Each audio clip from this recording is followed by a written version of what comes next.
Hi, I'm Hans Rek and I do improv stories. This is another story, and I just start talking about something and make up the story as I go along. So, let's make this story a, about uh, a long neck creature, also known as a giraffe. Yeah, this long neck creature came and he walked into a village and he looked down into the houses and see what people were doing, and people thought that was very strange. So they looked back, mm, a bit taken aback also, and they just watched it pass. And thought, what is this long neck doing here? And the long neck watched into the houses, and it's not really that interesting. So he walked and he walked and he went into a city. Now in the city there was much much more to see, and so he looked in all kind of houses.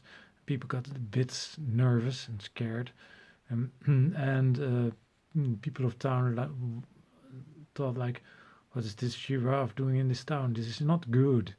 We should just catch him and I don't know, put him in a cage or something, but we don't have cages large enough to hold it, so what do we do with it?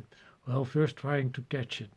Now the giraffe just was walking along and he saw all these people just hurrying in front of him, having all kinds of contraptions, and suddenly they come toward him.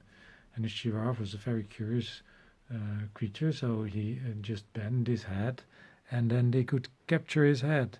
He didn't like it at all, so he lifted his head, and then there was a net over his head, and there were people hanging from it. And although from this perspective, high up, he thought like, oh, now I've got a sort of a head on my head. Hmm, let's look it from the side. Let's look it from the other side. And the people really tried to hold on the net, but they were really swinging around its head and not trying not to let go of the net.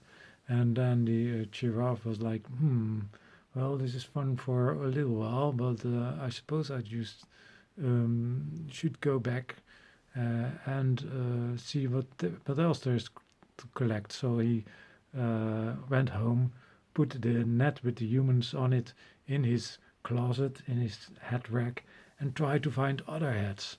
And he went back to the city, and there are some carts in the city which had uh, vegetables, and he was really hungry because he walked all day. And so he took some vegetables, stuck his head in too close, and then got stuck in a cart. And he lifted up his head, and the cart was on his head, and he was like, wow, this makes for a really nice alternative head. So he went back home and he thought, well, that's it for today. But as he got a big, big closet, he thought like, wow, I really want to expand my hat collection. So that's what he did for the rest of his life, trying to get his head stuck in weird things to get his hat collection going. And it's still going and going and going and going.